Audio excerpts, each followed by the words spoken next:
Wednesday, everyone. Now for our invocation. Let's pray. Father, thank you for our time together.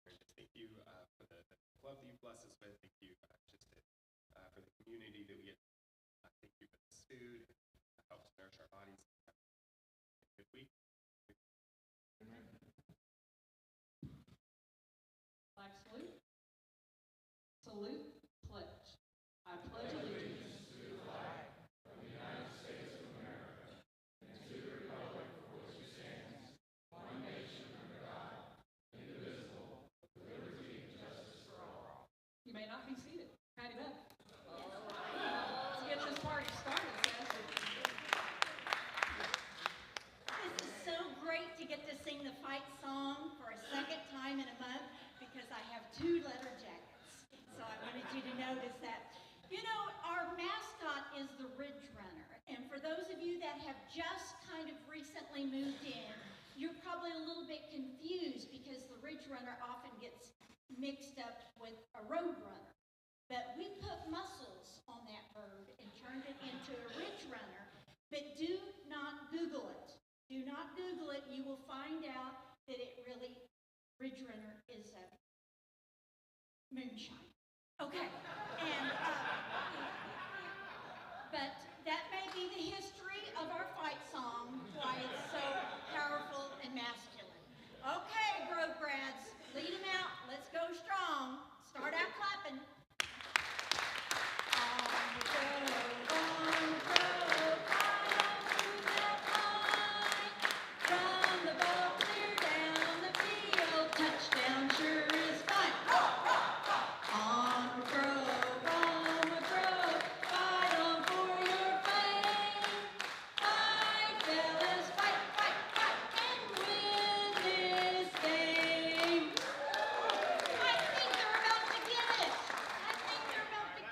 With no alcohol involved. You may be seated.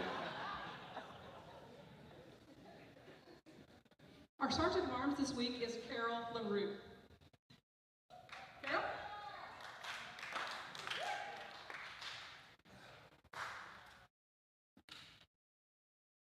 Okay, for those of you who don't know what the Sergeant of Arms is all about, this is where I'll probably ask you some weird questions, but the whole idea is to raise funds for our scholarship fund. Guests are exempt, but anyone else, would you please put in $1 in that nice blue bucket? So,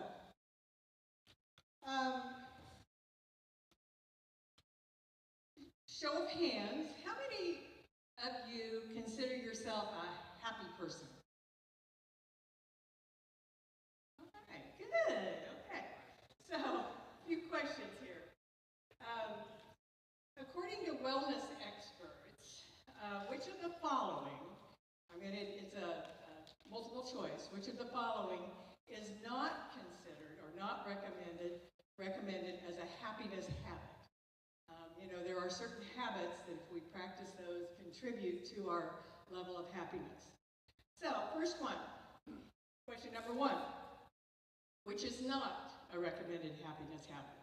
A, moving your body in some way, some form of exercise every day. B, putting your shoes or socks on always on the left foot first.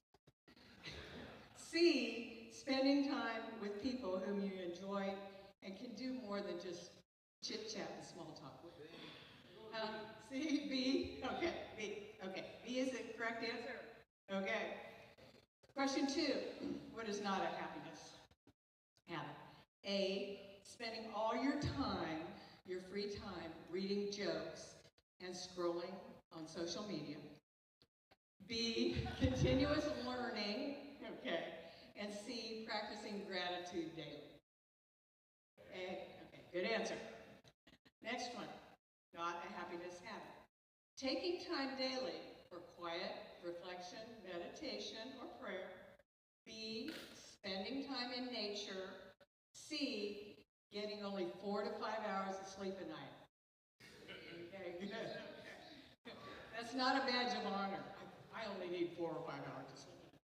Okay, the next. A, which is not. A, eating a balanced, primarily plant-based diet with lean protein. B, slugging down a beer or a cocktail or two right at the end of the day to relieve stress.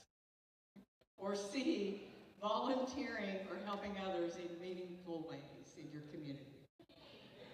C, oh, B? D. Okay, that's okay. As long as you stay happy, okay, in a healthy way. Okay, A, learning how to relax through mindfulness and focused breathing.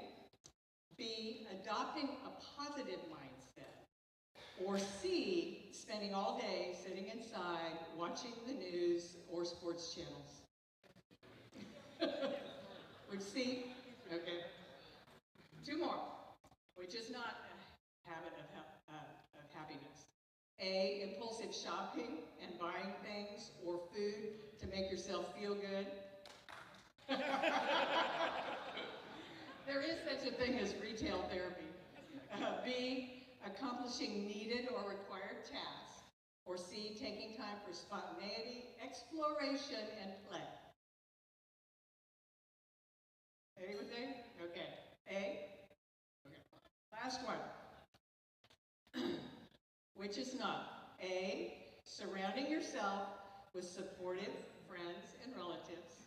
B, limiting exposure to toxic people, news, environments, and noise. C, practicing random acts of kindness. Or D, none of the above. D, okay. Thank you. Don't forget your dollar and stay happy.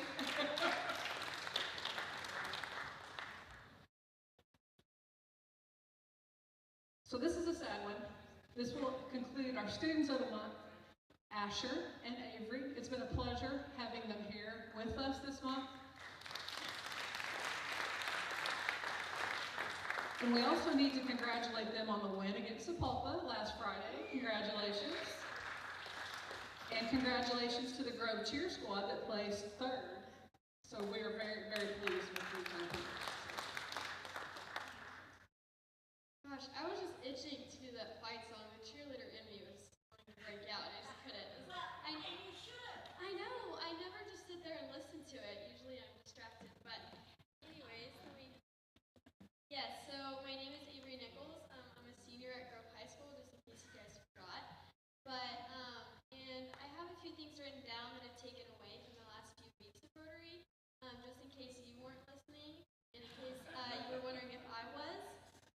Starting with Chief Wallace, I learned from her that education is the best commodity a person can have.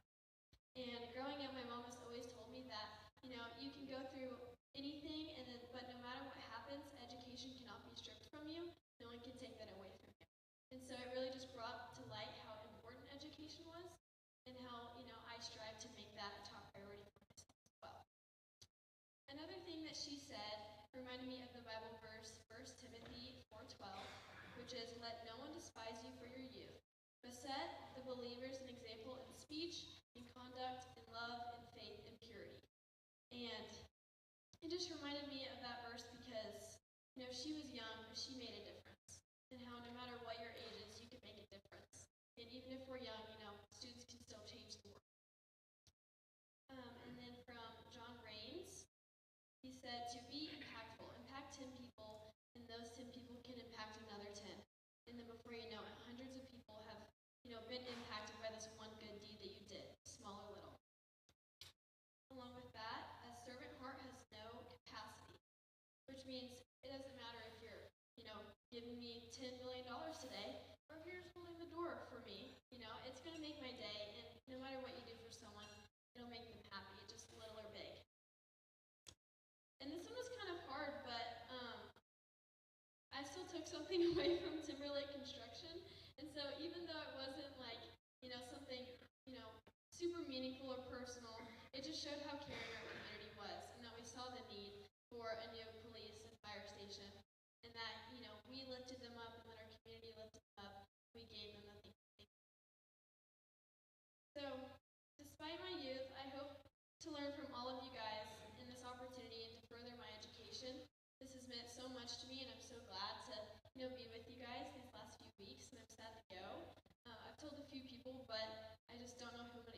with on Wednesdays now. I don't get the free food, so I'm just gonna have to find out something else to do. But no, you guys have been so much fun and so much help and so kind to me. So I thank you all, and I hope you all have a wonderful day.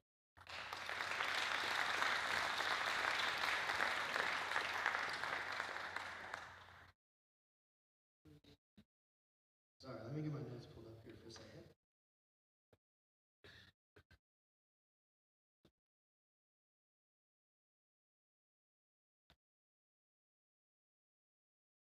There it is.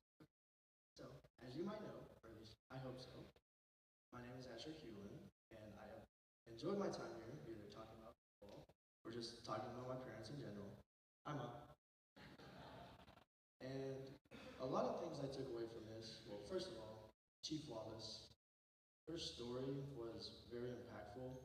Just like seeing how she strived through her own like personal like challenges and her situation, and how not only did she overcome that, but she thrived in it and really like pushed herself out there, and now is making a difference for other people who are also going through those challenges. And what I took away from General Reigns was that like the impact. The difference just changing one person's day, and just that one person can just carry the next, and all of a sudden, a whole community has been changed. And I feel like that is just an amazing thing about how one small difference can turn into the biggest thing ever. And then something I took away from Timberland Construction was about how, like, our community as a whole, just being able to sit here and just learn about all the, like, inner workings of our community, being able to learn that our like construction community would fully did the groundwork themselves instead of having Timberland do that. And I feel like it was just awesome being able to see that, how we uplifted and helped them while they're helping us. And I'm so thankful I got to be here. I'm so thankful I got to learn all of these things. And I'm very, very excited to carry these things with me throughout high school, and not just throughout high school, and through the rest of my life. Thank you guys so much.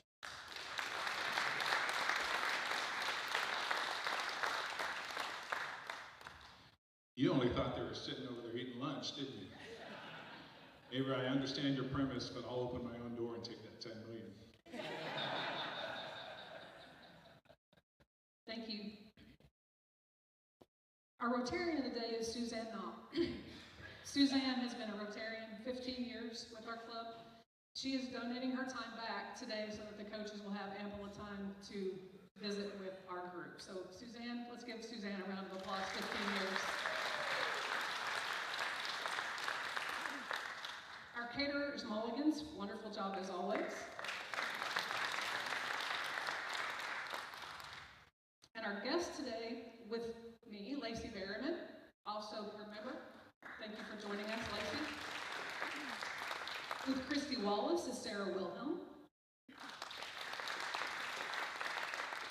Marianne McDonald is here with she's from California, past president, and she has brought her son with her, Eric Davey. It's a pleasure to have you both here with us today.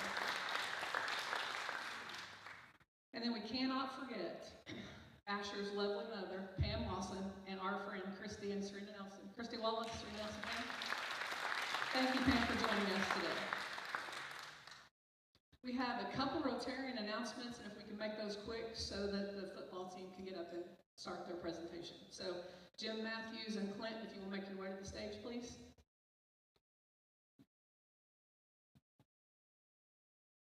Good morning.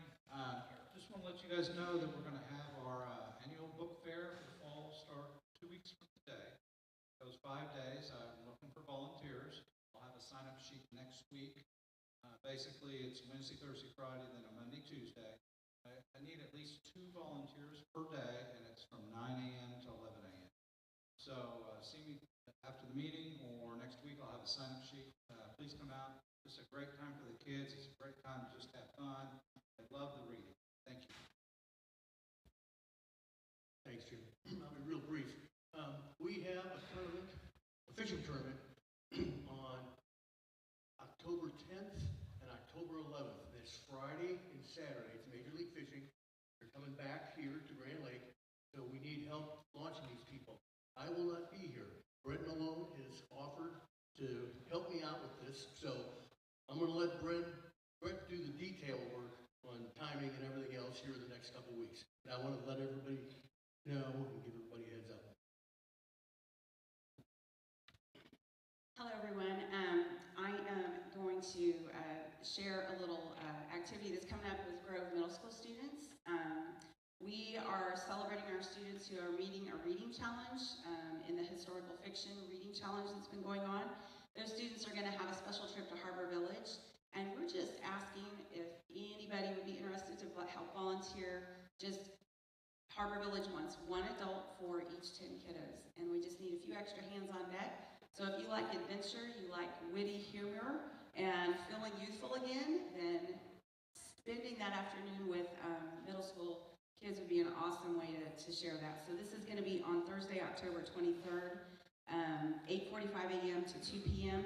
If you are interested, you can call the middle school and reach out to Mrs. Jarvis, our librarian, or you can just meet me here today and give me your name and number, and we'll reach out to you. Thank you. Two more announcements. We would like to congratulate our very own Rotarian, Lindsay Crane, who is in the Ridge Runner Hall of Fame this week. This is homecoming week, so congratulations, Lindsay.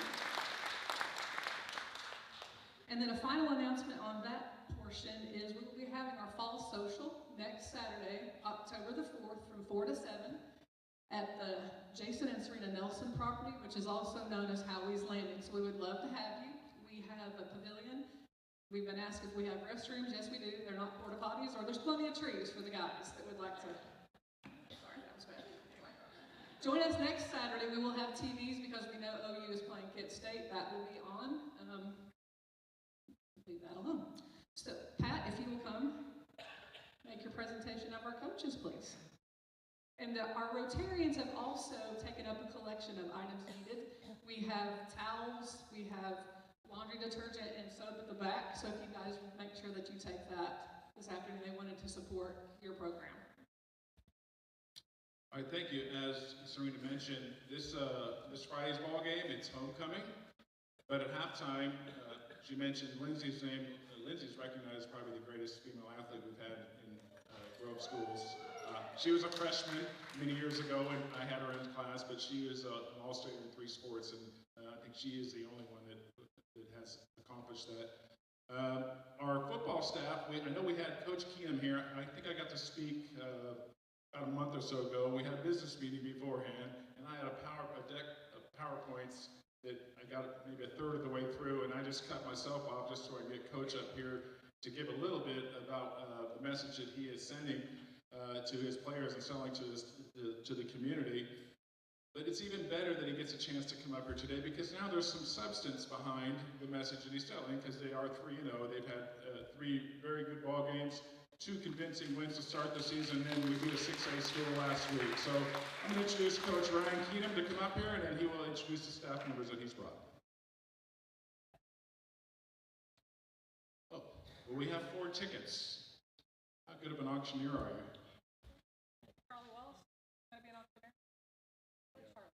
So we have 4 tickets for homecoming and a Hall of Fame ceremony at halftime. So the price just went up on these. So 4 tickets, can we start with $100? Surely we can get $100 out of these tickets. We have 100 right there. Do I hear 150? 150. Can you raise your hand again, Karen? 125, 125. Do I have 125? Thank you, because you bought the last set when I was up there. I appreciate that.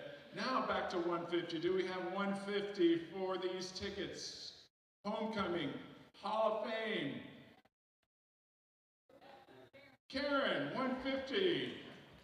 Do I have 175, 175? Anybody? Tim, did you raise your hand or are you scratching? Oh, okay. We are at 150. Anybody else? Sold, Karen. Thank you so much. We appreciate you. Now, Coach Ryan Keenom. Sir, Thank you guys for having me back today. Like Mr. Dotson said, we've gotten off to a 3-0 start this season, opened up with a very convincing win over Veneta, and then we got to go down south and take care of those guys week 2. And then last week we had a little bit tougher competition against a really good 6A Sepulpa team. Extremely proud of our boys. If you were at the game, it's the first time we've trailed at any point all season. They went down and scored the first drive of the game. Our guys never flinched, made a few adjustments, and then pretty much took care of business from there. So excited with where we're at 3-0. We've got district play opening up this week against Catoosa. It is also homecoming, so hopefully everybody will be there. We've had great home crowds at both of our 2 home games, and I expect that to continue. I want to say thank you, continuing on that line, for all the support. And whenever you come to a new town, new community, there's a lot that you don't know, a lot of people you don't know, a lot of things that you figure out as you go. And one thing that I'm learning about Grove is, one, you guys care. Care about our kids, care about our team, care about our school, and the support is off the charts, and I just want to say thank you to everybody here that has a hand in helping us along the way. So, one of the things that we talk about with our kids all the time is our football program is going to be a family. And the 3 gentlemen that I've brought with me today, these guys are all family to me. I've got the pleasure to coach 2 of them whenever they were in high school, so that means I'm getting old now that they're coaches. And the other one is a brother of mine that we were college roommates. We've been friends for over 20 years. His family, I think of them as family, and I love all 3 of these guys dearly. So I'm going to bring them 3 up right now real quick so I can introduce them, just tell you a little about each one of them. We'll start down there on the end with Coach Warren Kirk. Coach Kirk comes to us from Kansas, Oklahoma, where he's the head football coach there. Very successful as a head football coach. And whenever I accepted this job and talked with Coach Bassett, Mr. Dotson, I said, hey, I've got a guy that I want to hire as an offensive coordinator. And he's like, well, you think we can get him too? So really we got 2 head coaches for 1, and he's doing a great job. He's a great offensive mind. He's a great example for our kids. He's a great husband, a great father, so I just couldn't be happier to have Coach Kirk. Next young man here in the middle in the red, good-looking, handsome young lad, Sawyer Jones. Sawyer Jones comes to us from Wagner. He was a quarterback there, led a state championship team in 2020. I got the pleasure to coach him, be around him. And one thing about Sawyer is he's an extremely hard worker. He's very humble. He's very intelligent. He's a great example for our kids. I always say this whenever you coach quarterbacks, as being a former quarterback myself, you kind of got to handle those guys a little differently. We want our linemen, our linebackers, all those guys to get fired up, ready to go hit somebody. Our quarterbacks, we've got to keep them right here even keeled. And that kind of fits Sawyer's personality perfectly. He was that way as a player. He never got rattled as a player, never got too high or too low. And he's that way as a coach as well. So he's been a great asset for our quarterbacks all the way from 7th grade all the way up to varsity. So we're happy to have Sawyer. Now the next guy right here is Darius McNatt. Darius comes to us from Wagner as well.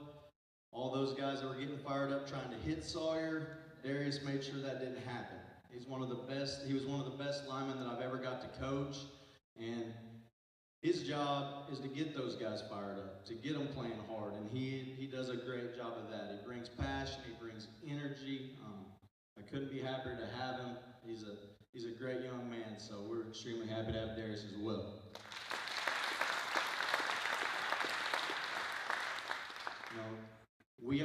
Whenever I came to Grove, I knew some of the assistants that we have on staff and those guys, and I know a lot of them have been ingrained in this community for a long time, and I couldn't go without mentioning those guys. Our coaching staff, guys, it's the best one in the state. I truly believe that. And a lot of times, whenever you're putting in all those hours as coaches, a lot of people don't understand what's all going on behind the scenes, and a lot of times these guys and our other coaches, they miss so much time with their own families.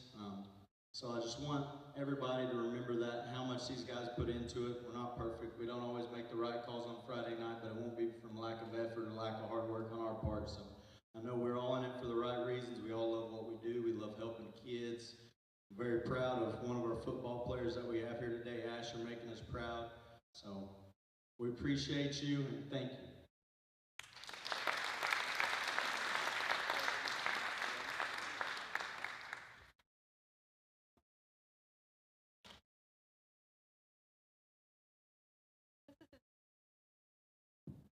This is his question and answer period, so if you would like to ask him any questions, any of the coaches on the panel, please give me a minute to get there.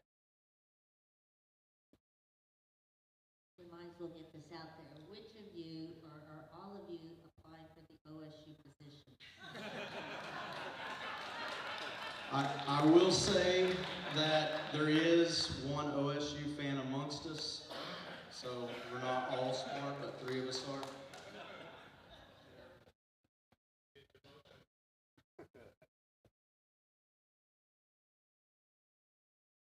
Tell us about how many upperclassmen you have, juniors, sophomores, and freshmen this year on the team. And if you could, tell us a little bit about the quarterback. Everybody wants to know about that tall, handsome guy that throws a football really far. So this year we have 14 seniors on our football team, which is, I mean, that's a good number. It's not a huge class for us. We've been able to add a couple this year, I think. So we've had some really good kids that have moved into a class that already had some good players in it. Altogether, our roster, we're sitting right around 70 from 9th grade through 12th grade. So our numbers are really good there. And we've got 22 freshmen. I think we got about 24 sophomores, so that put us right around 15 or so right there in the junior class. So, I mean, and then if you want to go down to our 8th and 7th grade, our 8th grade, which is undefeated, by the way, our 9th and 8th grade are undefeated as well right now. Our 8th grade, we have 38, and then 27 or 28, Coach Jones, in the 7th grade. 27 7th graders. So our numbers all the way down through are really good. To your other part of the question, Colby Watson is our quarterback, number 3. Colby was a transfer in from Crescent, Oklahoma, out in the western part of the state. He comes from a great family. They decided to make a decision last spring to move to Grove this summer. Contrary to, saw a report that said we fly him in every Friday night just for the games. But no, we're excited to have him. He's a heck of a football player, and he's an even better kid. He works extremely hard, he's extremely intelligent, so hopefully that answered your question. Tagging on that, actually, that my question was similar. I was told that we got about 4 or 5 transfers in from outside. Have the rules changed on high school transferring, and how did we get these kids? Can you tell us a little bit about the others that came in?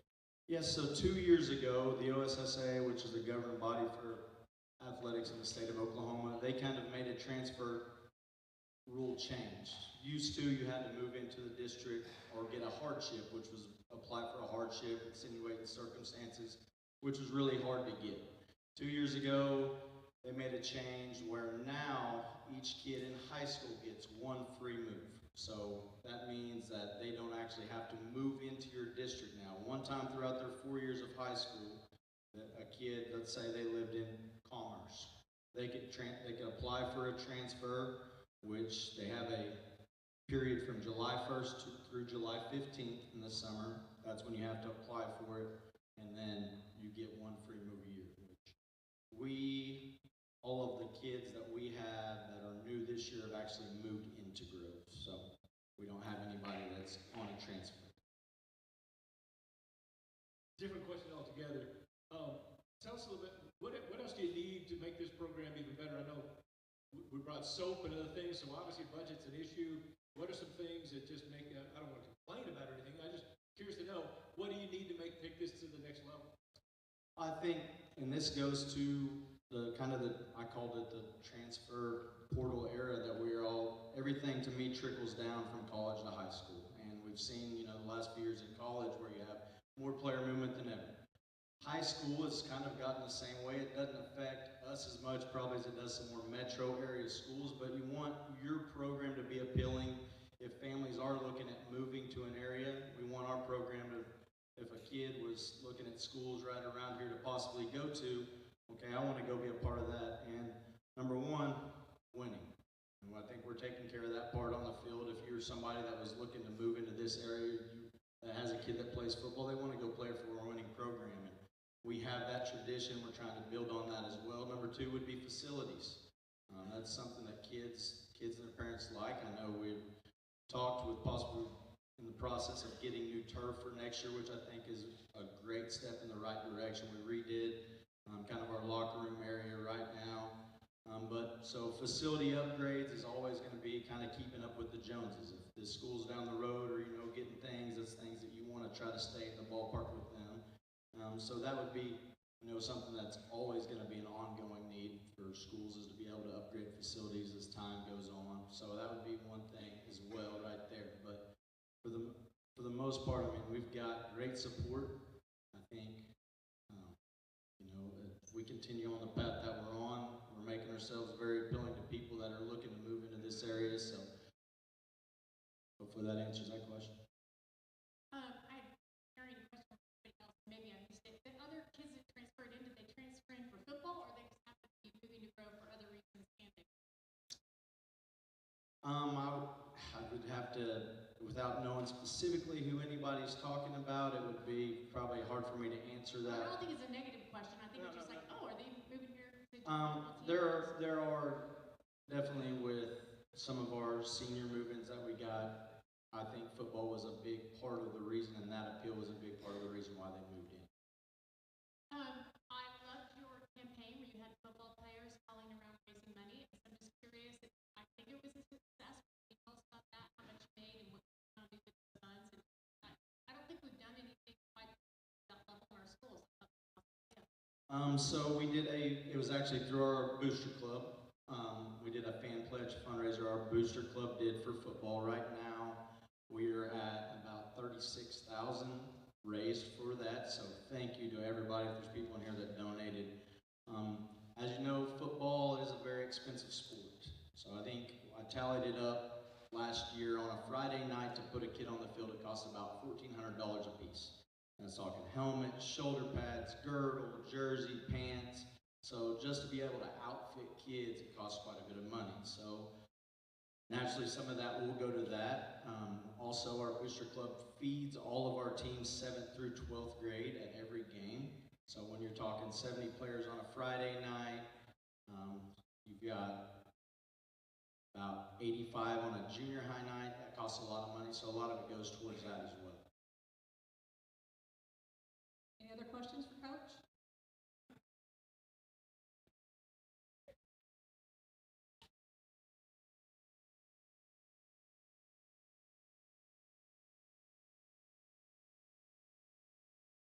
Coach, one observation, the team's getting bigger.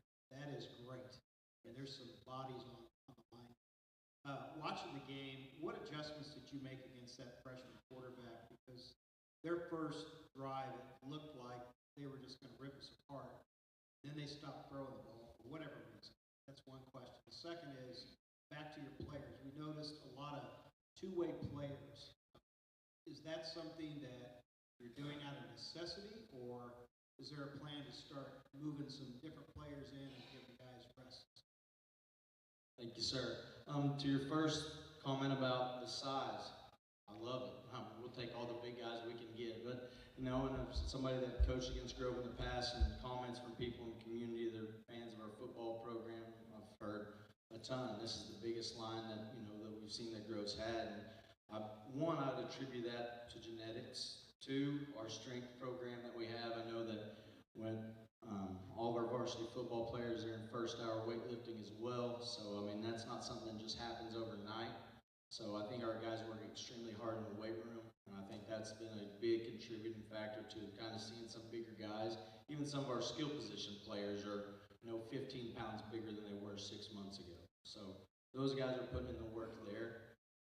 The second thing, whenever you ask about our adjustments that we made, going into the Sepulpa game, they've been predominantly an 80% run team, and going out here and hey, they're probably going to have a freshman quarterback starting. That's kind of what we expected.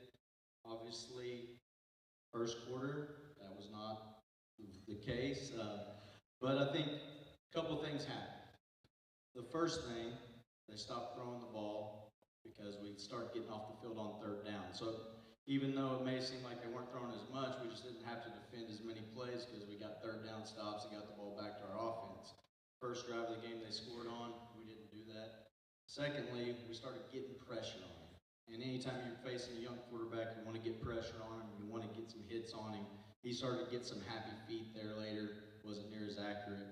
So those were a couple things. Then we started playing kind of more of a nickel and dime package on defense, getting some more DBs in the game, kind of some faster guys on the defensive line. So I think those are all contributing factors there to kind of defensively playing better after those first couple of drives. And then the last one, about two-way players. You know, that's something that always, throughout the course of the season, you're trying to develop some depth. You know, some of your guys that are sophomores that, you know, that are getting some playing time now, by weeks 5, 6, 7, 8, we're hoping they're playing like juniors. Same thing, guys that are juniors now are hoping by those weeks they're playing like seniors. So it's something that we're trying to develop. I know weeks 1 and 2, we got over 50 players in the game, both games. So I think Coach Kirk does a great job on offense by substituting through personnel packages. So if you see us, while we have the football, we got guys running off and on the field. Those are our personnel changes that we do for different formations, and that allows us to have some depth that way. We'll also continue to do that and add to it defensively. And then special teams-wise, we've got a lot of young guys that are playing on special teams that we could see creating a larger role for them offensively and defensively. So tell us about Asher. What Asher. did Asher do last week? Asher was our offensive lineman of the week last week, so give him a round of applause. And, you know, one thing that I love about Asher, the week before, he woke up like an old man, popped his neck the wrong way, and didn't know if he was going to be able to play in the game Friday night versus Jay. Toughed it out, played really well, and then came back last week, had a great week of practice. And then just went out there and just competed against a really, really good Sepulpa defensive line. So, I mean, we're very proud about him. He's a hard worker, great leader, and he's extremely intelligent, which really helps on the offensive line because it seems like the defense never lines up the same way twice. So that's always great to have a few smart guys out there. Well, your intention of him being a lineman and then going to a wide receiver or tight end, were you going to throw the ball to him on that play? I'm just asking for his own. I'll let Coach Kirk answer that one. That was his idea. Well, we did line Asher up out there, and he did a good job. He blocked, but no, we're not going to throw it to him. Not yet. Okay. It was just a question. We were trying to flex him out there and run a play called Fight Song, and we were trying to get our tight end down the middle of the field, but they sniffed it out. Asher did a heck of a job breaking down, being an athlete, and blocking that DB. And then the last trickeration was the stupid score? How many yards was that? 99 yards from the time he picked up the ball. And if you were at the game Friday night, the last probably 2 minutes of the second quarter was an emotional roller coaster. So we get a turnover, looks like we're going to be able to go score. We turn it over right back to them. They get down to the 1 yard line, 2 yard line, and Gavin Wyatt comes through and just knocks the fire out of their run back. Ball shoots out, and Caden Mitchum picks it up, takes it 99 yards back for the touchdown right before halftime as time expires. And what looked like they were going to go into halftime with all the momentum just flipped like that, and that was all she wrote.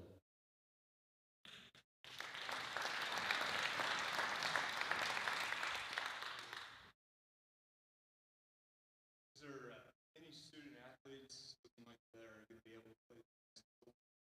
Yeah, we actually were talking about it, you know, the other day, and I'll just kind of mention a few of our seniors right now that, you know, that have already gotten some college interest. I know Isaac Sheffield, wide receiver for us. I think he's up to 8 college scholarship offers right now, which I expect that number to continue to increase. Colby Watson, our quarterback, is starting to get some college interest as well. You know, like I mentioned earlier, he came from Crescent, Oklahoma, which was a smaller school, so didn't really have his name out there, but I think a lot of people are starting to figure out who he is, so I expect over the next couple of weeks some college offers to start coming in for him. And Gavin White, our running back linebacker, he actually this Saturday is going on his first college game day visit.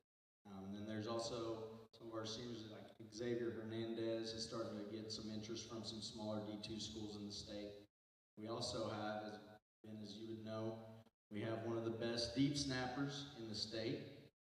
So he's drawn a couple scholarship offers right now, and then I expect that to increase as well.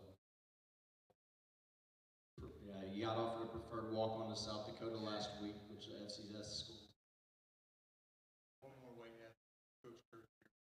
I want to know state championship, game winning, Dickens on and off, 2-point first. You got to explain it stuff like that. Okay, we're on the 3, okay? We got a 220-pound quarterback. Okay, we're probably going to go Pittsburgh, maybe put Isaac Sheffield in motion, fake it to Chef. We're going to lead Gavin. You know, Gavin's a good blocker. We're going to wrap the guard. We're going to block down. We're going to put 3 guys in the hole. We're going to let 220-pound quarterback go get us 3 yards. He calls that play, I'm not calling timeout, run it. Just a quick question. Going forward with the 3 victories, the victories that you have, what are the things you'd like to see us do better on both sides of the ball? With me, it's always going to start with, one, taking care of the football offensively. We know we're doing really good in that area. Then last week we did have a fumble. We did have an interception, which when our quarterback got hit as he was trying to throw, it probably would have been a touchdown if we could have protected just a half a second longer. So working on ball security there offensively.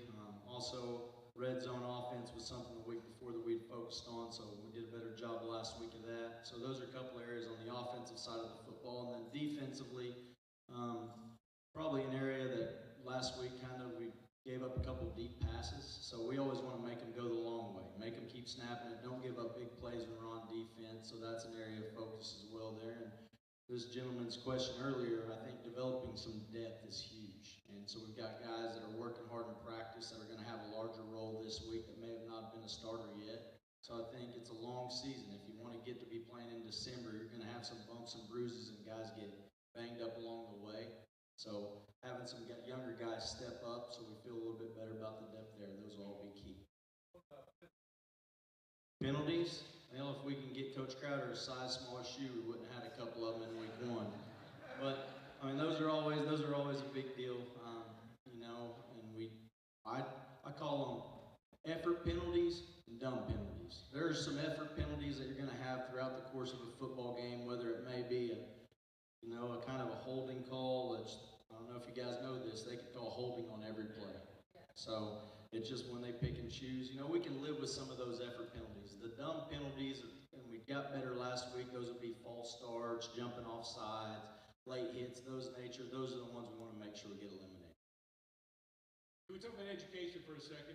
Many of us wish we could have played ball after high school, but figured out I needed to figure another way to make a living. So what are you doing to prepare these kids for life after football? Oh, that's a great question. And we understand that, very, very, very rarely are we going to get to coach somebody that's going to make a living playing this game. So there's a lot of life lessons that we want to make sure get instilled with them through football. I mean, that's our avenue to be able to impact these kids' lives. So things like accountability, showing up on time, teamwork, hard work, those are lessons we want to teach. And then with them in the classroom, there's a lot of different things that you can help them with through football. And we talk about it with our young guys all the time in the weight room, for instance. And, we've got, me and Coach Kurt teach an 8th grade weightlifting class together.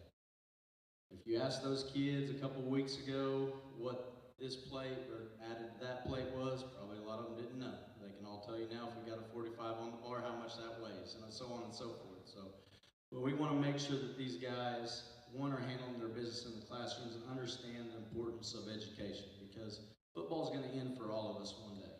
And these young men, we want them to be successful in their lives and in their careers. So hopefully these other lessons that we're teaching them out there at practice on the football field will help them on down the road.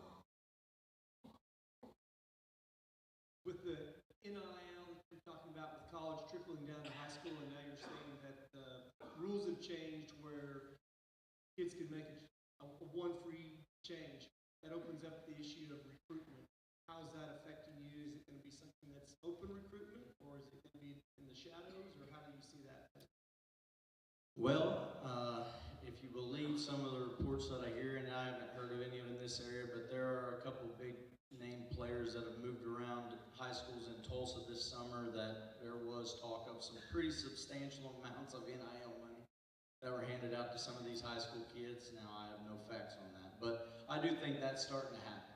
And with at the very high profile level, 4 and 5 star type kids, I think obviously some of our bigger 6A type schools, they probably are doing some of that stuff.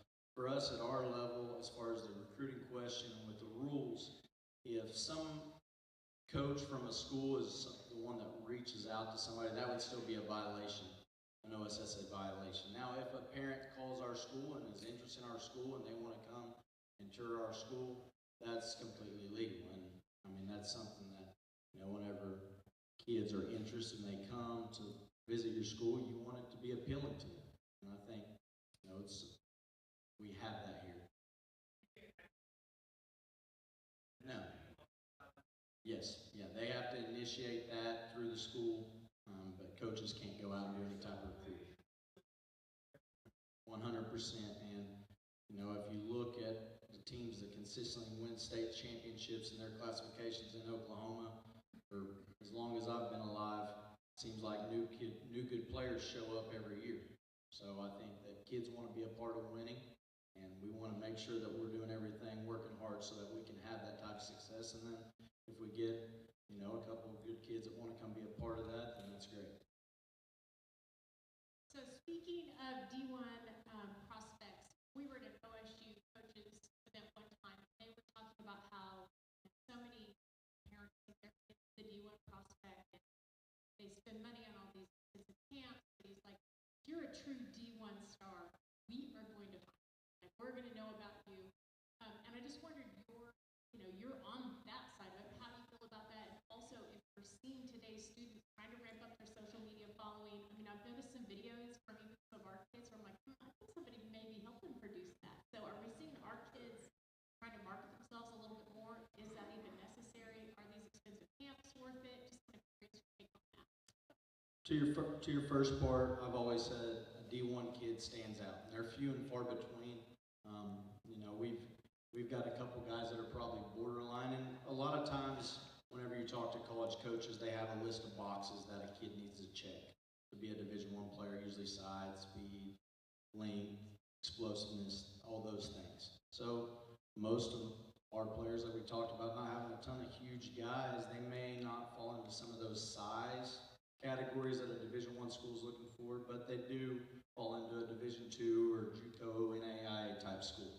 So, and those are places where they can still help get their education paid for. So we're trying to make sure that we're pushing, marketing our players, making sure one thing now with social media and the way that film is traded, it's easier now than ever for college coaches to find kids. Every day I texting a college coach a link to a kid's huddle. And if you don't know what huddle is, it's a software system that all schools use now to trade films and things of that nature. So if a college coach asks about a kid and they want film on them, all I've got to do is send him his huddle link. He can put it in right there and we can watch his film and make his own determination on that kid. One final comment. I don't know if you know, but we have a big fantasy football league here in Rotary. We have 30 people participating in it. And right now, out of 3 of our leagues, there are 2 women that are leading in each division. So if you're looking for some assistant coaches, we have 2 women. However, do not hire me. I am in last place, and I will be sitting at the Drunken Rooster at 5 o'clock, and I hope one of you guys will show up to help me to get out of the bottom. Thank you so much. Thank you. And I wouldn't bring this up if I wasn't in first place in our coaches league. I'm tied in one of the only 2 undefeated teams, me and Coach Teal. All right. I think we have Coach McNack is in the bottom of the barrel, 0-3. Coach Jones, 1-2. Coach Kirk's 2-1. So, but thank you guys for having us. It's been great.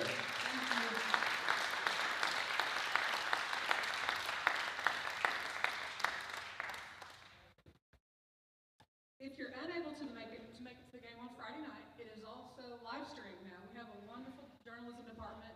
Mr. Huggins handles that with his crew. They also also link up with 99.3 with Dustin Matthews and Bethan Hacker. Trench Brothers, Josh Giselle did live commentary with him on Friday, and it was good. It was really good to watch. So for those people that can't make it in person, it's wonderful to watch on live stream. So just a little plug for the guys. So, next week's program is the Tulsa Area United Way. Again, thank you, Students of the Month. It was great to have you here with us. Everyone applause for them. And our guests, and of course, your speakers and mulligans. On the chairs and tables, leave all the tables, stack the blue chairs 8 high, and you'll get that additional information on that in a minute, and then put 7 metal chairs out. And if you will, stand with me, and we'll adjourn with the 4-way test. Of all the things we think, say, or do,